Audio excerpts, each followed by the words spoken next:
Toxic ಚಿತ್ರದಲ್ಲಿ ಒಂದು gangster ಕಥೆ ಇದೆ. ಆ ಕಥೆಯಲ್ಲಿ ಒಂದು ಲವ್ ಸ್ಟೋರಿ ಬರುತ್ತೆ.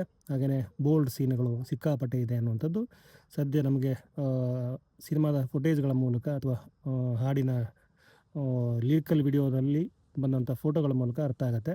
ಆದರೆ ರಾಕಿಂಗ್ ಸ್ಟಾರ್ ಯಶ್ ಈ ಸಿನಿಮಾದ ಆಳ ಏನಿದೆ ಅದನ್ನು ಸ್ವಲ್ಪ ಅದರ ಎಸೆನ್ಸ್ ಅಥವಾ ಅದರದ ಸಂಕ್ಷಿಪ್ತ ಚಿತ್ರಣ ಕೊಡುವಂಥ ಕೆಲಸ ಮಾಡಿರುವಂಥದ್ದು.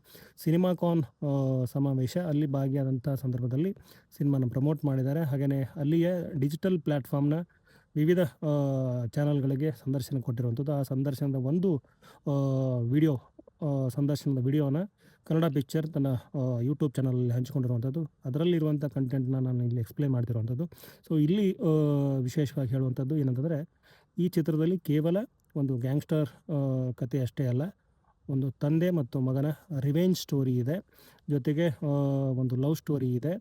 ಇದಲ್ಲದೆ ಬ್ರದರ್ ಮತ್ತು ಸಿಸ್ಟರ್ ಸೆಂಟಿಮೆಂಟ್ಸ್ ಕೂಡ ಇದೆ ಅನ್ನೋದನ್ನು ಒತ್ತಿ ಹೇಳಿರುವಂಥದ್ದು. ಇನ್ನು ತಮ್ಮ ಪಾತ್ರ ಏನಿದೆ, ಆ ಪಾತ್ರಕ್ಕೆ ಸಂಬಂಧಪಟ್ಟಂಗೆ ಮಾತಾಡಿರುವಂಥದ್ದು. ಸೊ ಇದೊಂದು ಪಾತ್ರ ಏನಂತಂದರೆ, ಎಲ್ಲವೂ ಬೇಕು, ಬೇಕೇ ಬೇಕು ಅನ್ನೋಂಥದ್ದು ಒಂದು ಕಡೆ ಆದರೆ, ಸೊ ತುಂಬ ಹಠ ಇರುವಂಥ ಒಂದು ಪಾತ್ರ. ಸೊ ಈ ಥರದೊಂದು ಪಾತ್ರ, ಇದನ್ನು ಡಿಫೈನ್ ಮಾಡೋದು ಕಷ್ಟ ಅಂಥೇಳಿ ಯಶ್ ಅವ್ರು ಹೇಳ್ಕೊತಾರೆ. ಸೊ ಈ ಥರದ ಮಾತುಗಳು ಅಲ್ಲದೆ ಈ ಸಿನಿಮಾ ಒಬ್ಬ ಮಹಿಳಾ ನಿರ್ದೇಶಕಿಯ ದೃಷ್ಟಿಕೋನದಲ್ಲಿ ಬಂದಂಥ ಚಿತ್ರ ಅಂಥೇಳಿ ಹೇಳ್ತಾರೆ.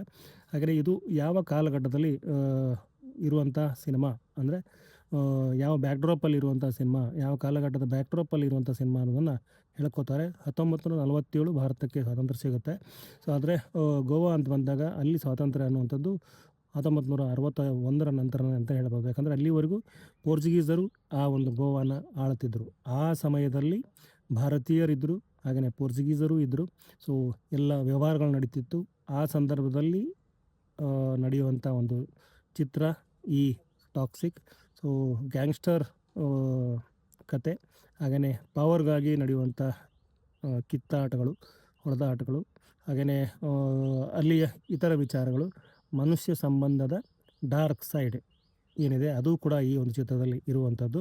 ಒಂದು ರೀತಿ ಗೀತು ಮೋಹನ್ ದಾಸ್ ಆ ಕಾಲಘಟ್ಟದ ಒಂದು ಕಥೆಯನ್ನು ಇಲ್ಲಿ ತುಂಬ ಬೇರೆ ಥರದ ಹಾಲಿವುಡ್ ರೇಂಜ್‌ಗೆ, ವಿಶ್ವ ಮಟ್ಟಕ್ಕೆ ಅಥವಾ ಗ್ಲೋಬಲ್ ಮಟ್ಟಕ್ಕೆ ರೀಚ್ ಮಾಡುವ ಹಂತದ ಅಥವಾ ಆ ಥರದ ಒಂದು ಎಸೆನ್ಸ್ ಇಟ್ಟುಕೊಂಡು ಆ ಲೆವೆಲ್‌ಗೆ ಈ ಒಂದು ಕಥೆಯನ್ನು ಹೇಳ್ತಾ ಇದ್ದಾರೆ.